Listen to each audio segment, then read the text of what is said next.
नमस्कार दोस्तों, कैसे हैं आप सभी लोग। आशा करता हूं बहुत अच्छे होंगे। स्वागत है आपका एक बार फिर से हमारे YouTube चैनल हॉन्टेड हेवेंस में। दोस्तों, क्या हुआ महाराष्ट्र के छोटे से गांव में, जहां एक डायन ने पूरे के पूरे परिवार को तहस नहस करके रख दिया।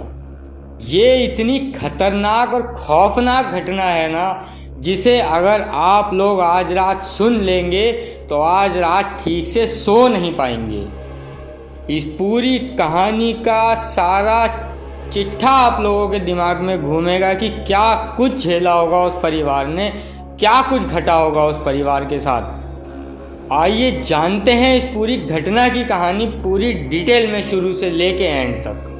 ये जो घटना है नासिक शहर में रहने वाले एक परिवार के साथ घटी थी, जो बड़ी सुख शांति से अपनी ज़िंदगी बिता रहे थे। रमेश जी, उनकी बूढ़ी माँ शांता, उनकी पत्नी सावित्री और उनके बच्चे थे नील और पायल। ये जो परिवार था बहुत सुख शांति अच्छे से अपनी ज़िंदगी बिता रहा था, किसी भी तरह की कोई परेशानी नहीं थी।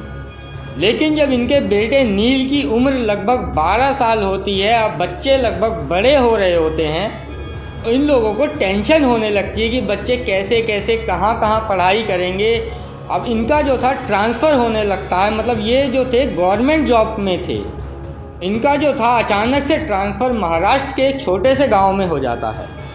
इनको पहले से ही टेंशन हो रही थी कि बच्चे कैसे कहाँ क्या पढ़ाई करेंगे, और तभी अचानक से इनका ट्रांसफ़र भी हो जाता है तो इनको और ज़्यादा टेंशन हो जाती है। गांव जो था बहुत छोटा सा था, तो ये सोच रहे थे कि इतने छोटे से गांव में बच्चे कैसे पढ़ाई करेंगे आगे की।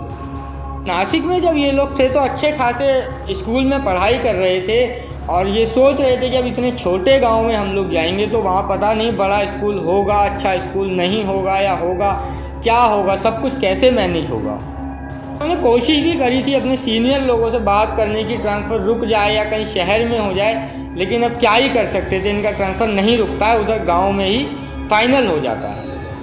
ये बोलते हैं अपनी पत्नी को, सावित्री को, कि तुम एक काम करो, माँ और बच्चों के साथ यहीं नासिक में रहो, मैं गाँव में जाऊँगा, जैसे तैसे करके वहाँ पर मैनेज कर लूँगा। तो सावित्री बोलती है, नहीं नहीं, आप अकेले कैसे मैनेज करेंगे हमारे बिना, आप तो वैसे भी बच्चों के बिना जब से हुए हैं कभी अकेले ऐसे नहीं रहे हो इनके बिना। रमेश जी बोलते हैं, नहीं कोई बात नहीं, अब कर भी क्या सकते हैं, बच्चों को कैसे इतने छोटे गांव में लेकर के जाऊं। वहीं सावित्री बोलती है कि आपको तो ठीक से खाना वगैरह भी नहीं बनाना आता है, होटल वोटल भी गाँव में नहीं होते हैं जो कि आप मंगा कर खा लो। सावित्री बोलती है, कोई बात नहीं, एक काम करते हैं, हम लोग उधर ही शिफ्ट हो जाते हैं, जैसे तैसे भी मैनेज करेंगे, और बच्चे जब थोड़े और बड़े हो जाएंगे तो उनको शहर में किसी अच्छे हॉस्टल में डाल देंगे।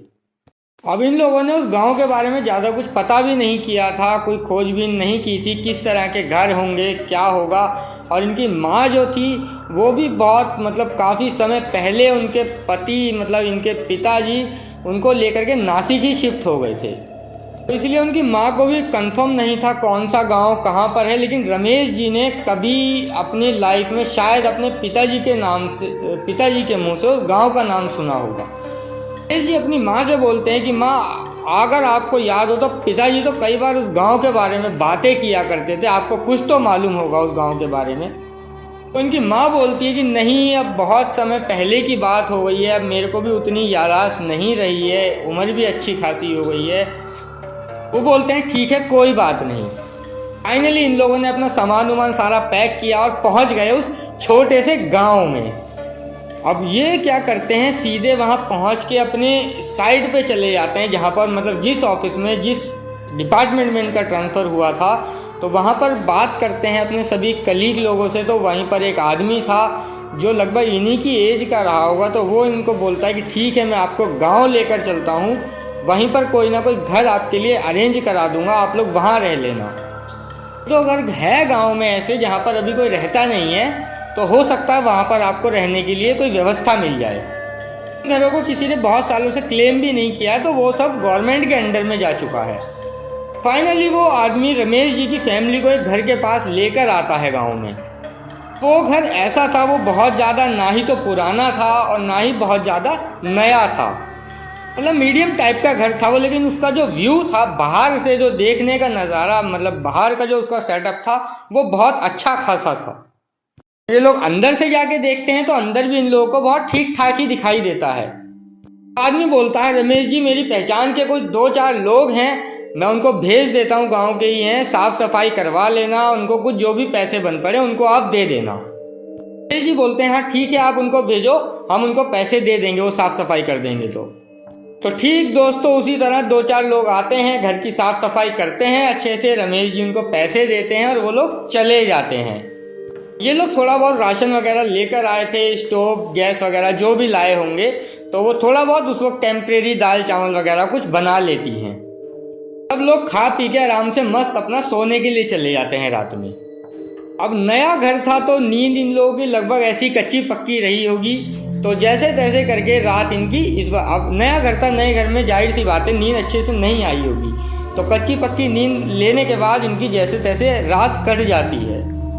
सुबह का टाइम होता है तो रमेश जी अपना ऑफिस चले जाते हैं। अब घर पे कौन बचता है? शांता जी और सविता जी, नील और पायल।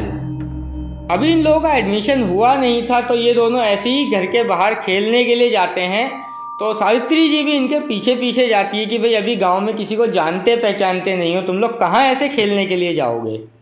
अभी ये थोड़ी दूर पे देखती है एक औरत वहाँ खड़ी हुई थी और वो इनको देख करके स्माइल कर रही थी। सावित्री जी भी देख के सोचती है कि हो सकता है पड़ोसी हैं भाई, थोड़ी जाके मैं भी बातचीत करती हूँ, थोड़ी जान पहचान हो जाएगी तो अच्छा रहेगा। सावित्री जी जैसे ही उस औरत के पास जाती हैं तो वो औरत इनको देखकर थोड़ा हिचकिचाने लगती हैं। तो ये भी सोचती है कि यार अभी तो अच्छी खासी स्माइल कर रही थी, लेकिन अब ये अजीब सा अनकंफर्टेबल फील कर रही हैं, हिचकिचा रही हैं। सावित्री जी बताती हैं कि हम लोग अभी पूरे परिवार के साथ वो जो सामने घर आपको दिखाई दे रहा है वहाँ पर शिफ्ट हुए हैं। तो सावित्री जी बोलती हैं, हम कभी आपको टाइम लगे तो आइए हमारे घर पे चाय नाश्ते पर। तो वो औरत बोलती है, नहीं नहीं, मैं भला उस घर में क्यों कुछ खाने के लिए आऊँगी।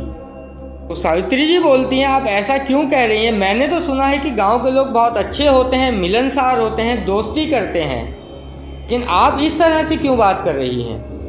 वो औरत बोलती है, नहीं नहीं, मैं बहुत अच्छी हूँ और आप भी बहुत अच्छी हैं, आप भी कभी आपको टाइम मिले तो आप अपने पूरे परिवार के साथ मेरे घर पे आइए, कोई टेंशन नहीं है, लेकिन मैं उस घर में नहीं आऊँगी। तो वो औरत बोलती है, नहीं। सावित्री जी उससे पूछती है कि आप ऐसा क्यों बोल रही हैं? तो वो औरत बोलती है कि नहीं, मैं उस घर के बारे में ज़्यादा बात भी नहीं कर सकती, बस एक बात कहूँगी। डरते हुए उस घर की तरफ देख के बोलती है कि बस जितना जल्दी हो सके आप उस घर को खाली कर दीजिए, जल्द से जल्द, और हो सके तो आज ही रात होने से पहले पहले उस घर को खाली कर दो, वरना बहुत बुरा हो जाएगा। हो सकता है आप लोगों में से शायद कोई जिंदा भी ना बचे। सावित्री जी बोलती है, नहीं नहीं, ऐसा थोड़ी होता है, आप ऐसी क्यों बात कर रही हो, ऐसे डरा क्यों रही हो? मेरे छोटे छोटे बच्चे हैं, आप ऐसा बोल रही हो, उनको भी डर लग जाएगा। वो बोलती है कि आप ये समझ लो कि मैं बस आपको वार्निंग दे रही हूँ, क्योंकि उस घर में एक रात भी कोई नहीं रह सकता। आप लोगों की किस्मत बहुत अच्छी है जो आप लोग शायद उस घर में एक रात बिता चुके हो, और आज रात होने से पहले जल्द से जल्द उस घर को खाली कर दो। इतना सुनने के बाद सावित्री जी घबरा जाती हैं और आती हैं अपनी सास के पास और उन्हें पूरी बात बताती हैं कि माँ देखो, वो सामने वाले घर में जो औरत रहती है वो किस तरह की बातें कर रही है। तो शांता जी कहती हैं, अरे कोई बात नहीं, छोड़ो, ऐसा कुछ नहीं होगा, यहाँ गांव में लगभग लोग बाग इस तरह की बातें करते हैं, बहुत आम है। तो सावित्री जी थोड़ी इग्नोर करती हैं इस बात को और सोचती है कि शाम को जब मेरे पति आ जाएंगे रमेश जी, तब मैं उनसे ये सारी बातें करूँगी, क्या करना है क्या नहीं करना फिर सोचेंगे आगे। उसने तो यार ऐसी ऐसी बातें कर दी हैं कि बिल्कुल डरा के रख दिया मुझे।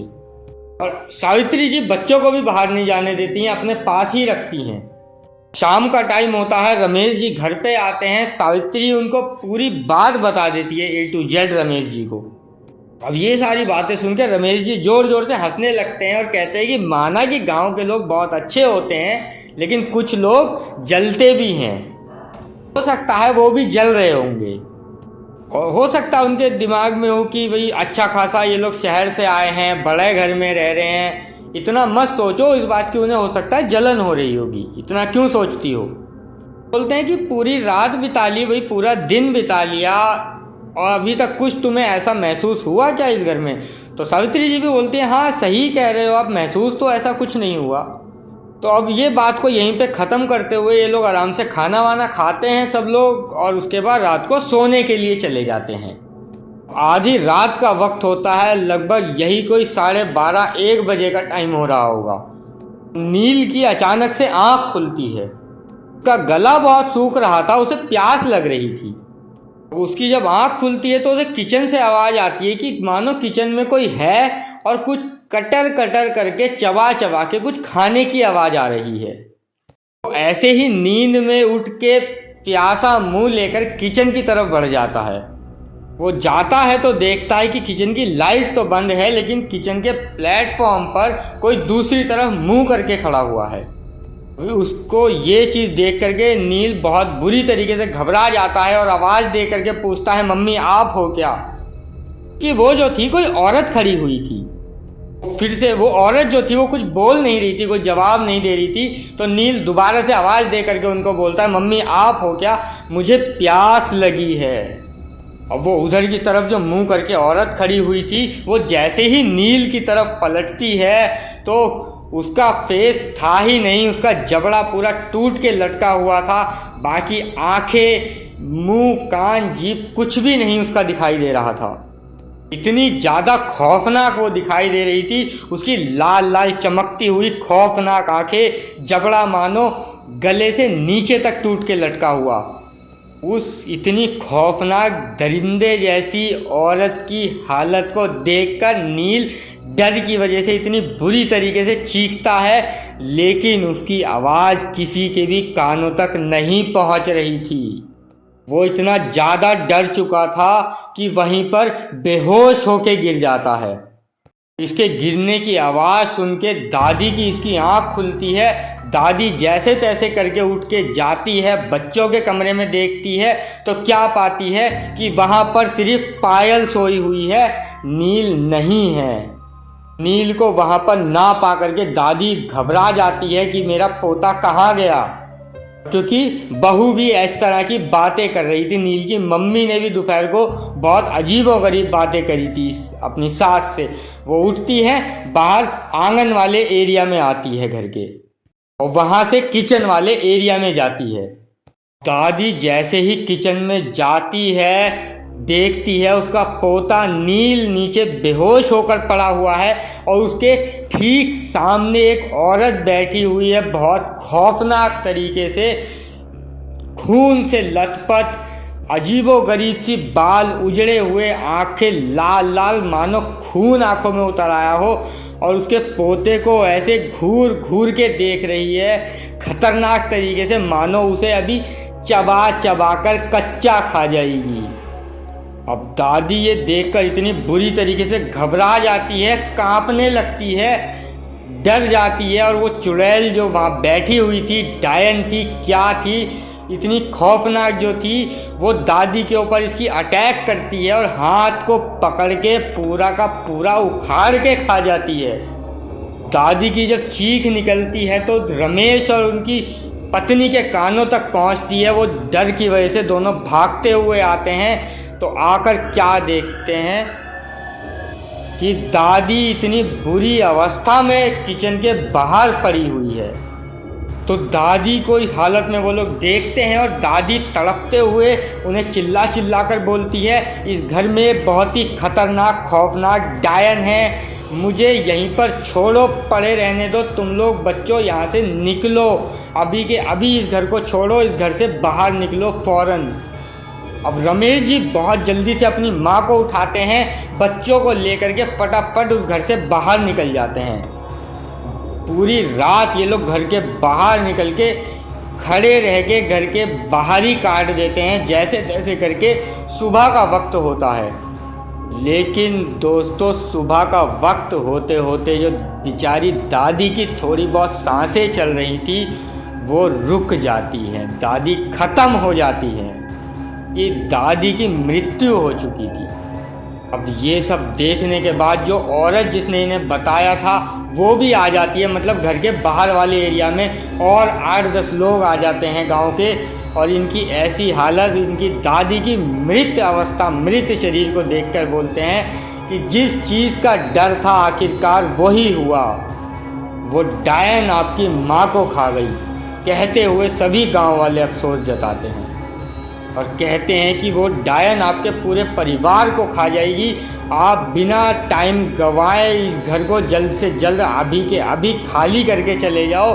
रमेश जी पूछते हैं कि आखिर कौन है वो डायन, उस डायन का राज क्या है, क्या चाहती है वो। डायन की वजह से मेरी माँ खत्म हो गई और आप लोग भी ऐसी ऐसी बातें कर रहे हो। अभी वो औरत जो उस दिन सावित्री जी से बात कर रही थी वो बताती है कि आज से काफ़ी साल पहले की बात है। इस गांव में बहुत लोग रहा करते थे, बहुत पुराने, मतलब शायद आपके माँ के टाइम की बात होगी। इस घर के अंदर जो औरत रहा करती थी, धीरे धीरे करके उस औरत के परिवार वाले सभी लोग खत्म होने लगे। ये सब कुछ देखने के बाद गांव के लोगों को ये डाउट हुआ कि ये औरत जो है कोई साधारण औरत नहीं बल्कि एक डायन है। हो ना हो यही औरत अपने परिवार को एक एक करके खा रही है। उसने कहीं से डायन विद्या सीख ली है। हो ना हो वो अपने परिवार वालों के ऊपर ही तंत्र क्रियाएं कर रही है, प्रैक्टिस कर रही है एक तरीके से। लेकिन ये सिर्फ एक डाउट था, एक शक था गांव वालों को। पूरे डिटेल में कोई भी जाने की कोशिश नहीं करा। गांव वालों ने उस डायन को पकड़ के उस घर के अंदर ही उसे जिंदा जला दिया। वो औरत जो थी जिसको डायन बता के जिंदा जलाया गया था वो बुरी तरीके से चीखती रही गांव वालों के आगे, तड़पती रही कि मैं डायन नहीं हूँ, मैंने तो इनफैक्ट बहुत टाइम से खाना तक ठीक से नहीं खाया है, मैं बहुत भूखी हूँ, मुझे छोड़ दो, मैं डायन नहीं हूँ। लेकिन किसी ने भी उसकी मदद नहीं करी, कोई भी उसे बचाने के लिए घर के अंदर नहीं गया। और अपने आखिरी सांसों के टाइम पे, मरने के टाइम पे वो बोलती है कि तुम लोगों ने मुझे भूखा मारा है, अब जो कोई भी मेरे घर के आसपास आएगा या जो कोई भी मेरे घर में रहने के लिए आएगा उसके पूरे परिवार को मैं ख़त्म करके रख दूंगी, उसको खा जाऊंगी, जिंदा कच्चा खा जाऊंगी। अब मेरी जो ये भूख है, मेरी जो ये प्यास है, इंसान के शरीर से ही मिटेगी, उसका खून पीकर ही मिटेगी। इतना कहती है और उस आग में जलकर ख़त्म हो जाती है। ये सारी बातें सुनकर ये लोग बहुत बुरी तरीके से घबरा जाते हैं। शांता जी जो इनकी रमेश जी की माँ थी उनको भी हॉस्पिटल लेकर जाते हैं, लेकिन कोई फ़ायदा नहीं होता क्योंकि वो पहले ही मृत्यु को प्राप्त हो चुकी थी। ये लोग अपने किसी गांव में ही किसी पड़ोसी के यहाँ 2-4 दिन बिताते हैं, अपने सीनियर से बात करते हैं, उस आदमी से भी बात करते हैं तो वो आदमी कहता है नहीं नहीं, मैंने तो आपको नए घर में शिफ्ट कराया था, इतना पुराना घर नहीं होगा वो। रमेश जी बोलते हैं हो सकता है, क्योंकि वो हो सकता है कि घर वो ना हो लेकिन वो ज़मीन तो वही है ना। वो औरत जो थी, वो डायन जो थी, वो ख़त्म तो उसी ज़मीन पर हुई थी ना। कोई भी शक्ति हो वो किसी ज़मीन पर, किसी घर में, किसी पेड़ पर, कहीं पर भी रहे, उसका वास वहाँ पर हमेशा रहता है और वो अपनी पूरी ज़िंदगी वहीं पर भटकती रहती है। 2-4 दिन बाद मुखिया जी इनको बोलते हैं कि हमारा एक छोटा सा घर टाइप का है, घर है लेकिन छोटा है, आप उसमें रह सकते हैं। अब ये लोग 2-4-5 महीने वहाँ पर रहते हैं और उसके बाद जैसे तैसे रिक्वेस्ट करके अपना ट्रांसफ़र किसी और शहर में करवा लेते हैं, क्योंकि हो ना हो उनकी माँ की यादें भी उस गांव से जुड़ गई थी और इसी वजह से इन लोगों का गांव में रहना बहुत मुश्किल हो गया था। उसके बाद ये लोग कहीं दूसरे शहर चले जाते हैं। वहाँ से जाने के बाद इन लोगों ने कभी भी दोबारा पलट के भी उस गांव की तरफ नहीं देखा। दोस्तों, इस कहानी को आज यहीं पे ख़त्म करते हैं। इस पूरी घटना की जानकारी मुझे पायल ने लिख करके भेजी इंस्टाग्राम पर। अब तो वो बड़ी हो गई है। दोस्तों, कल फिर मिलते हैं एक नए खौफनाक से एपिसोड के साथ। अगर आप लोगों के पास भी कोई ऐसा ही कोइंसिडेंस है तो हमें लिख भेजिए, हो सकता है हमारा अगला एपिसोड आप लोगों के हिसाब से बन रहा हो। आज के लिए इतना ही। गुड नाइट, शुभ रात्रि, शब्बा खैर, जय श्री राम।